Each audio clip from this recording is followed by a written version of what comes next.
These are ready to go. Fixing to box them up. These are for Danny Shapiro out of Chicago, Illinois. This is the front side of the cube, and this is the back side. Keep in mind your datum plane to begin with needs to be with the Steady Rest logo in the up position if you are locating on the flattest surface. We had risers on the top, on the corners, that had to be cut off. So your truest flat area is going to be right here to establish your first datum planes. It'll always be consistent. And these machine out to be a 6 by 6 by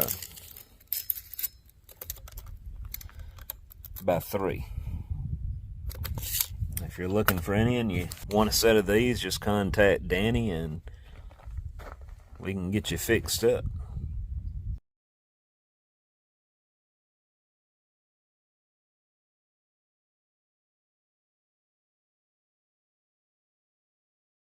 I know I've been off for several weeks. It just couldn't be helped. Josie and I had a class we had to go to for 1 week and get certified in something, and then from there we ended up going to the Canton Flea Market in Texas, Canton, Texas. Huge ordeal. I didn't realize how big that thing was until now. I went with my dad, my brother, and his wife, along with my wife. It was really nice to get away. In between all of that, we had car trouble. The car ran hot. I think I got that fixed. 1 week after that happened, her air conditioner went out. I researched it and I was able to fix the thing. I didn't video any of that, guys. It was a lot of swearing and screaming and stuff like that. You don't want to see that. Anyway, we have been trying to work one particular job in as we can, and man, this thing has turned into a nightmare. They're selling these, and we haven't even produced the first one yet. I'm doing my best to try to keep them happy, and it's not working out. This particular job ends up having to have a core in it, which means having to make a core box. I made several attempts to get a core box made for this project, and I finally got something that I think works, and then all of a sudden it's creating shrinkage in the middle of the mass of it. A very big headache. Anyway, that's just some of my stress. We've got a lot of jobs that we're trying to hurry up and get caught up because of the Rucker 18-inch straight edge, which we are about to crank out. We have a lot breathing down our neck in a very short period of time. But on this video, yeah, don't mind that right now. I will unveil that at the end of this video and show you what we got. But I need to tell the story first. So the story begins, I'm loading up in the truck with my friends from the Soule Steam Feed Works in Meridian, and we are headed out to Belvedere, Tennessee, very early in the morning. I locked my keys up in the van. Well, we're going up there to pick up a piece of equipment from Mr. Walter Clement. Watch Keith's video of him out there. I think it was about 6 years ago. Virtually nothing has changed. I'll show you some of my footage, but Keith covers it a lot better than I do. We were too busy moving a particular machine, which you're going to see. And I was going to bring an electric winch, my trusty electric winch that I move all this machinery by myself with. I locked it up in the van. We ended up having to do it with come-alongs, and it took an extra 3 hours to do the job because of that, I think. All that's going to tie together to what I'm about to unveil here at the end of the video. So we arrive at Walter Clement's place, and I got to tell you guys, I was blown away just getting to walk through this time capsule. As you can see, he has some very interesting things. But this machine right here, the metal planer, this is what we're here to get. This metal planer is the only one of its kind. It was built in 1906 at the Georgia School of Technology, or Georgia Tech, which not only had great talent, they also had valuable resources. They had a foundry on hand. They could pour pretty much anything they needed as their students drew designs up. Now check this metal shaper out. Is that not dangerous or what? That's got me wrote all over it. The bandsaw that we're looking at here, The Smithsonian restored that, and I learned that only by watching Keith's video. So at the end of this one, be sure to check his out. I'm going to plug it in. The photo that you're looking at here is of the actual planer we are picking up back in 1906. It was under construction at this point, and this is the physical evidence that Walter has of where the origin of this came from. The jack shaft that powers the planer is right overhead, and Benny Crevitt and I, we climbed up there and unbolted it and had Jim McRae and Greg Hatcher ease it down with ropes to avoid damaging the floor. But I'm going to tell you guys, this floor is built for a tank. The turn-of-the-century switch gear that you're fixing to see right here on this post, this is what powers up the line shaft. Check out the cool knife switch. Behind the pole, you will see a printing press, one of several I saw on the property. And as we come around the corner, we're going to be face to face with that scary looking metal shaper. I believe this was made in the 1850s or 40s. I can't swear by that, but I believe it's a Pratt Whitney. And it is designed as a hand cranker or to be able to run off a line shaft, which that perpendicular handle, you don't want to have that hit you if that thing's under power. Now check out this fancy hat rack. Okay guys, you've seen my lathe. I have no room to talk. It's a beautiful old South Bend. And like mine, it is useful for storing stuff on. So I'm coming around here. Walter is explaining how he got this machine in so we can do a reverse removal of it. And Jim is as amazed with this wooden floor as I am that it will support all this machinery.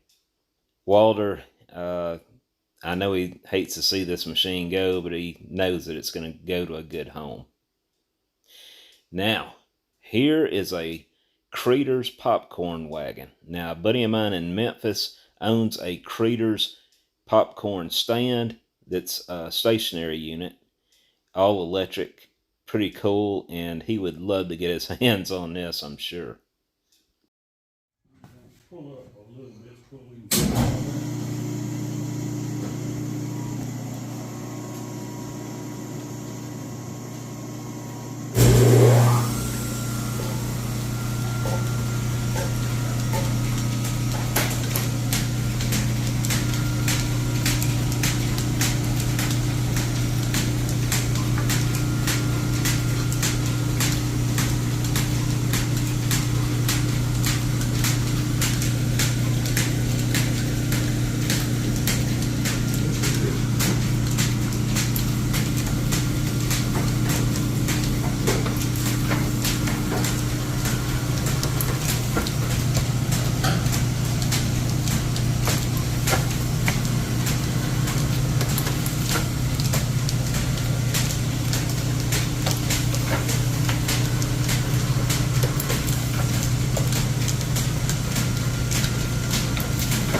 I'm like a ending to the story. we had a lot of fun getting this loaded, didn't we? And this was a day's work. Yeah. Now we got a day's work ahead of us to get home. Just a peek of the beautiful landscape of Belvedere, Tennessee, as we are bringing her home, and she's riding steady as a rock back there. The following morning, Bob Marsh unloaded the trailer with the tow motor. A much easier way to do it than the way we had to put it on there, but all that's left is to get this thing lined up. Show you what I'm bringing home.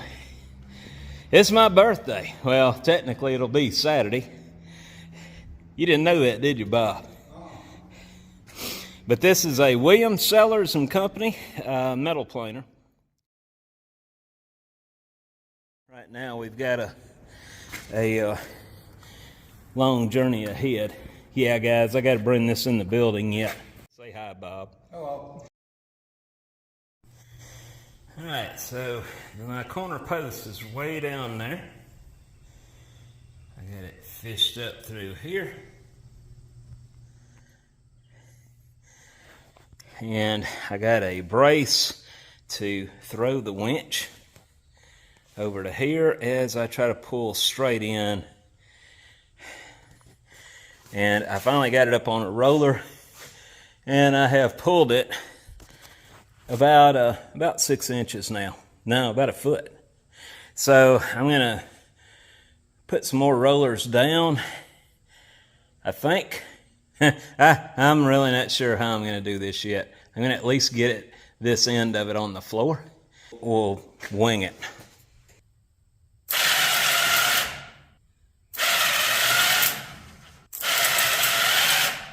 It's going to be a matter of time before that starts picking up on the trailer.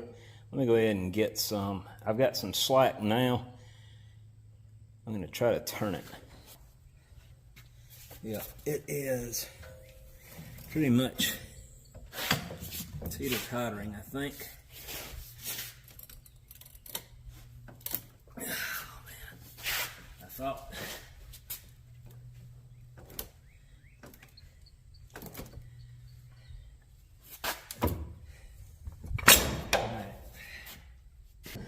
Pull it just a little more.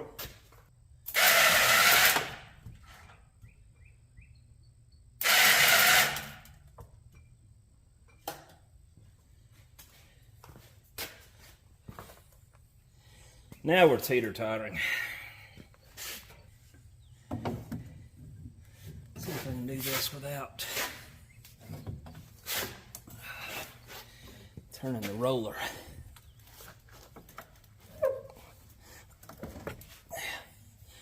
A little bit.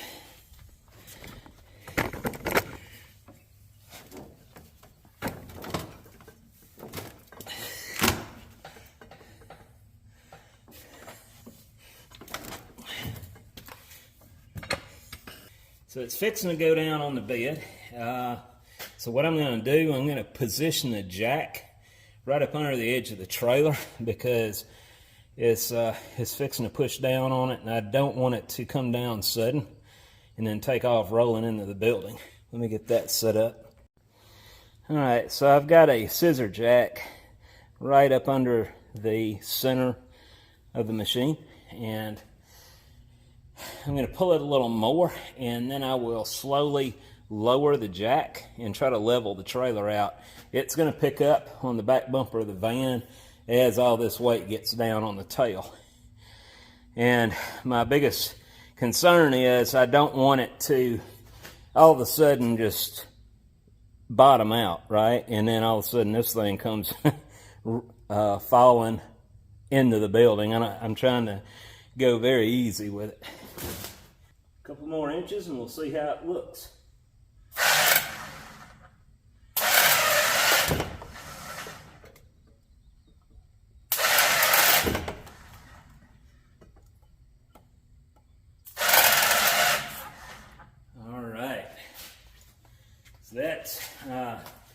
That's getting better.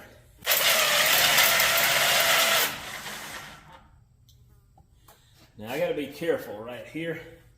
This is where I'm going to lower the jack and let the trailer ease down a little bit. All right, so that dropped at about 6 inches. I'm going to pull it a couple inches more and again lower the jack.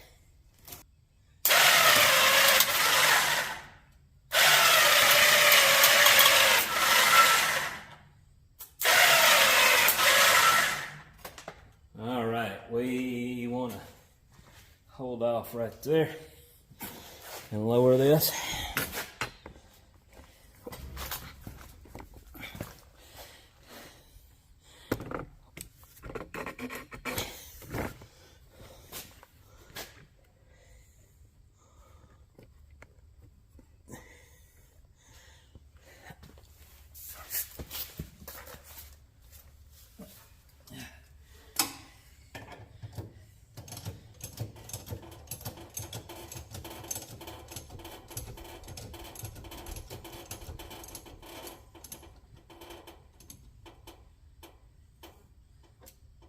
Alright, so what I'm going to do now is go to the other end of the trailer, and I'm going to lower the jack and try to raise the tongue up.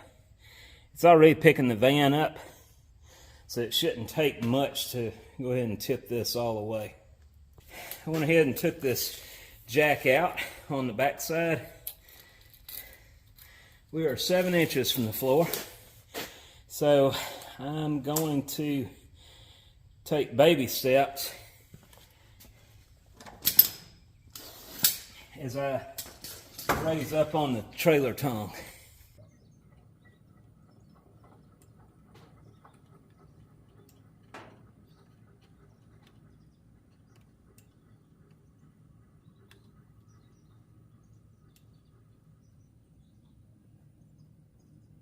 So, looks like we're about an inch. So it's safe to go ahead and pull this onto the floor, guys. Yep, wrong way. Yeah, I do it every time.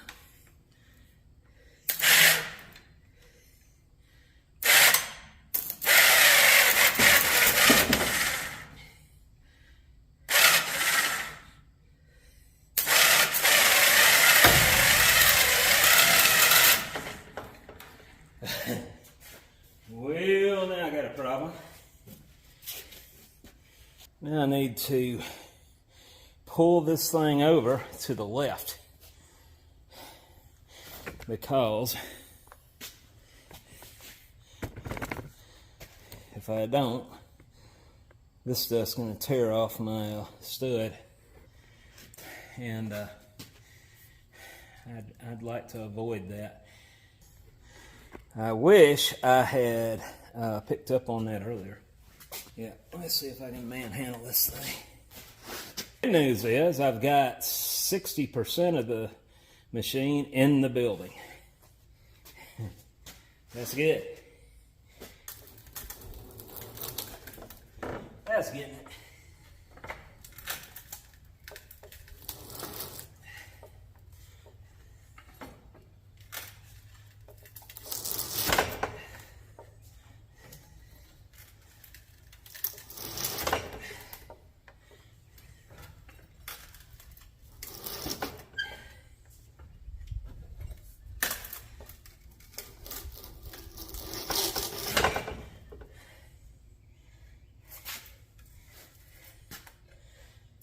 A little more, and I think we'll clear it.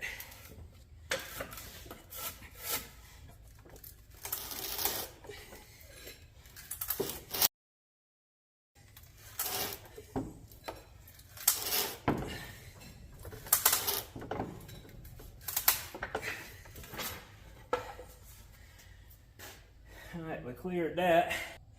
I think I can walk it on over and get it past this 2x4, I think.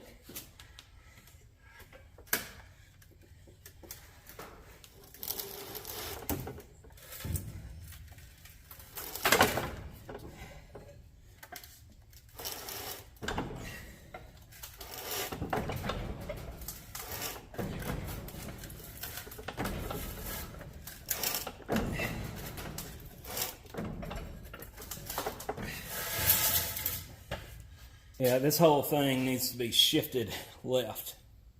So I got plenty of clearance here, but I don't right there. Right now, if I come straight in, something's got to go. So, I'm going to try just seeing if I can get a bite on these without breaking them. I don't think I am. Because, well, wait a minute. Yeah, it's moving it.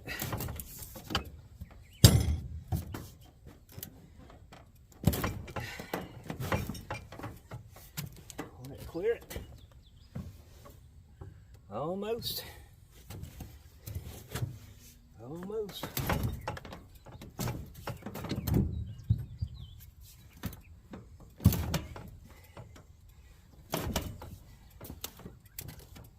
We got clearance. I do believe. Just for safe measure, let's yank it just a little more. Alright, so it's up against this post. And crap, I did not see that. So this is going to be right in the way. Alright, back the other way.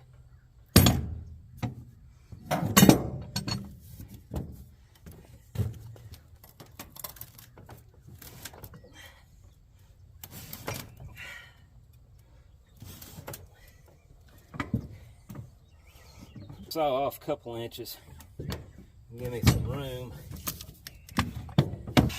Alright, let's go back in the building and try to maneuver it from that side a little bit. It's going to be very close, but I think I'm going to be able to do this.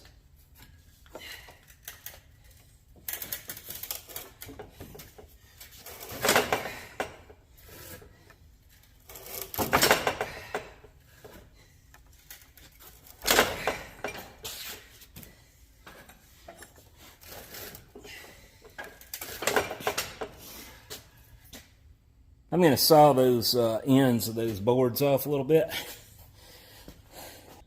Before I waste a lot of time, I'm going to go ahead and inch it on in just a little bit more. It's getting dark, so I'm trying to hurry up and...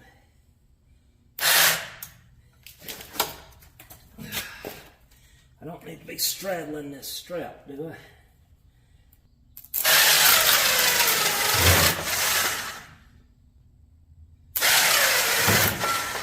It did slide to the right up there on the back.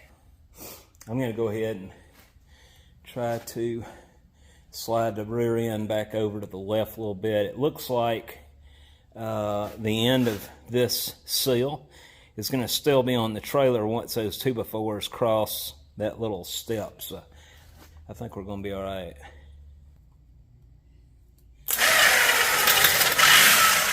Ooh.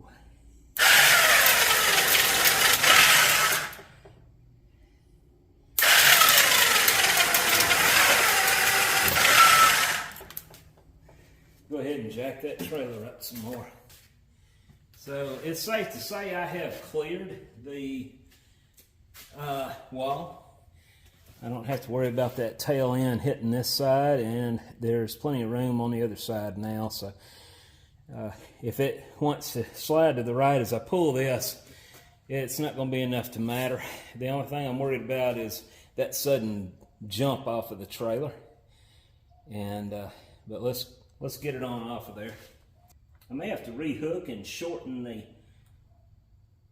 belt that I'm connected to.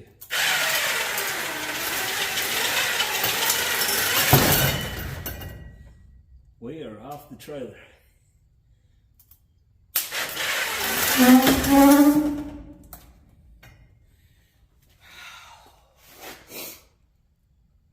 I'm happy, guys. I'm very happy. We got her on the slab now, other than having it on the roller. Well, I got it in the building. That was a very dangerous move. Keep in mind, guys, I'm doing this by myself.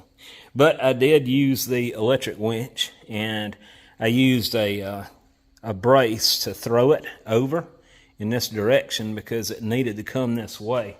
And the only strong post to anchor from is way back there in the back. So anyway, now I'm going to retie and jack this up, get the other rollers under it, and get this thing in place.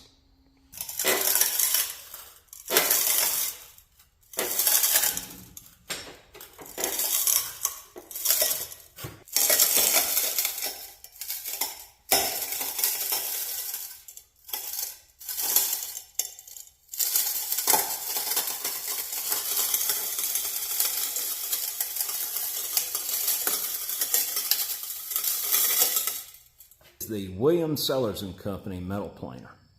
Now, I thought this was probably made around 1890s, but it turns out it may have been made as early as 1870s, maybe the late 1870s, I don't know. The more I dig on it, it's very hard to find information on this particular make. Traditionally, most metal planers of this era, they had a big bull gear right here, right up under the main part of the table, and it drove a rack on the bottom to slide it back and forth. Now, your more modern planers like that of Steve Watkins, they were hydraulic. But now keep in mind, these are the first milling machines. They were all mechanical at that time. This one has a very unique feature that all of the other planers I've seen from this era don't have. The bull gear that you would see right here on most of them, you have only a few teeth at a time that are on that pressure angle, supplied with all the torque from not only moving the table, but also peeling away the metal as that cutter is cutting it, as that table goes back and forth. They compensate for that by making the bull gear as wide as they can to distribute the surface area of that pressure. This one has a diagonal shaft. This particular machine was designed not with a bull gear, but with a worm.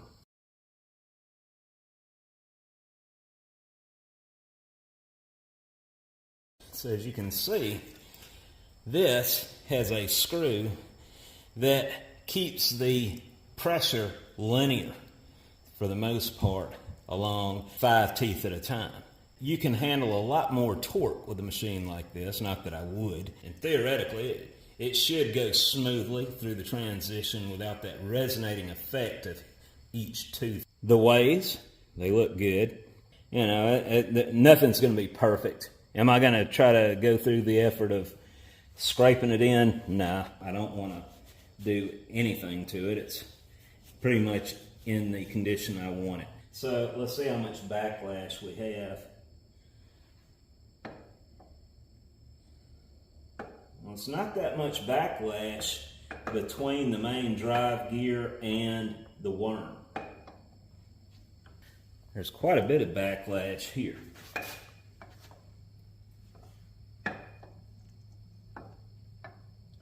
Some of that can be addressed by moving this gear out. I could shim the backside of the big gear out and get it to mesh better with the pinion. Before we really get this thing running, I want to recast these gears, get the teeth cut, get new gears made, take these off, wrap them up, put them up, keep them with the machine, of course. And, later down the road, it'll always have the original gears with it. These are your forks, your belt forks. You have an idler wheel here and an idler wheel here, right there. Now, the idler wheels are on both sides of the drive wheel. And in the direction I'm currently going, this would feed the part into the cutter, going in this direction. This wheel drives your pinion. It's cutting. Once this lever catches the dog, it slowly throws this belt off on that idler and throws this belt off of this idler onto the drive wheel. This belt's going to have a twist in it that's going to reverse the wheel. The twist is 180 degrees, which changes the rotation from this way to that way. That's the basic concept of the drivetrain right here. Now, you get on into the mechanism here. And this got damaged at some point. I'm thinking about recasting this. Of course, we won't scrap this. We're going to keep it with the machine along with those gears if we end up recasting any stuff for it. This device here, it's an eccentric on the back side. When I do this, it'll only go from here to there. And it has some type of clutch in there to kind of grab up to a certain point, and once it bottoms out on this side, it disengages the clutch altogether. Well, each time it does that, it bobs that eccentric on the backside. So the eccentric is on an adjustable dovetail that slides in and out, and you can adjust this. Your eccentric is steadily bobbing up and down, and that little dovetailed slide that your eccentric is connected to will adjust your radial sweep at 180 degrees. So the farther out you move it, the more it makes this push rod bob up and down on this quadrant gear. So your quadrant gear, depending on how much you adjust the eccentric, determines how much your quadrant gear takes to pivot. And the more it pivots, the more it turns this little gear here. We are currently set up, causes the crosshead to go left and right. This is a ratcheting mechanism, and I don't have this tight right now, so I'm going to loosen the quadrant gear up. But anyway, this is a little ratchet, and it can go left or right, depending on which way you have that little switch flipped. This way is one way, this way is the other, just like a ratchet on a wrench. Now, this top post, if you wanted to feed with the crosshead stationary, let's use the straight edges for an example, that bevel. Let's say I wanted to cut that bevel at a 40 degree, 50 degree, whatever that is. I would set my compound at 50 degrees, and then this top rod feeds a gear that drives the compound automatically in or out. So, how do you do that? You just take this gear off here. You just take your whole gear off the lower mechanism, and you would slide it right on the top post here. And that's basically how that works. Pretty unique design. I love this machine, and I hope we have this thing up and running by next year. We've got a lot of other work to do, Foundry related, before I can go playing around with this. So in the meantime, we are going to get this well oiled and get it covered up to keep the dust out. And because of this addition to the shop, looks like we're going to have to put a wall up around here just to help keep this area clean from the molding area. I need to run that table back. The total length of cut is almost 60 inches, believe it or not. It's 55 inches. 55 inches, and the table width is 17. Of course, between the throat here, it's 20. So you could actually cut something just under 20 inches wide and 55 inches long.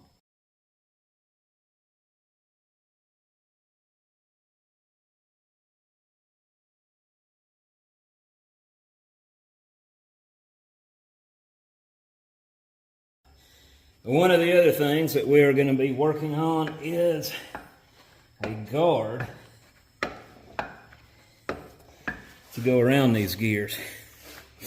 Last thing anyone needs is to get their hand caught in between that. So anyway, the story behind all this, Jim McRae asked me if I could come up and help them get the other planer and bring down. And I said, sure, yeah, it's not going to take but a day.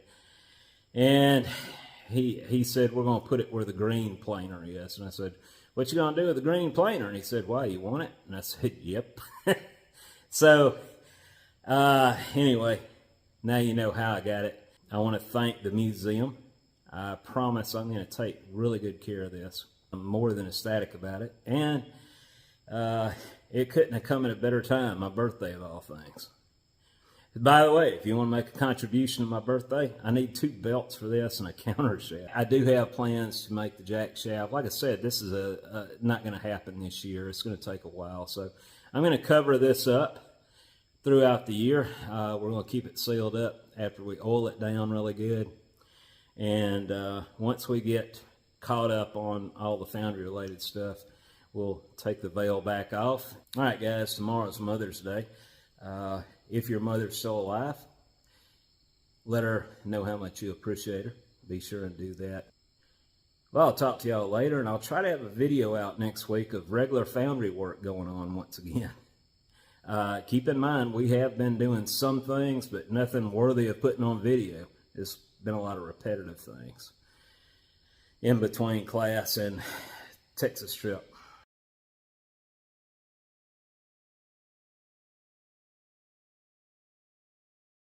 For those who have been asking about the Windy Hill Foundry hats, these are now available on my website, windyhillfoundry.com, under stores, or you can click on the above link. These are on the pricey side, but keep in mind the shipping is included. Have a good day.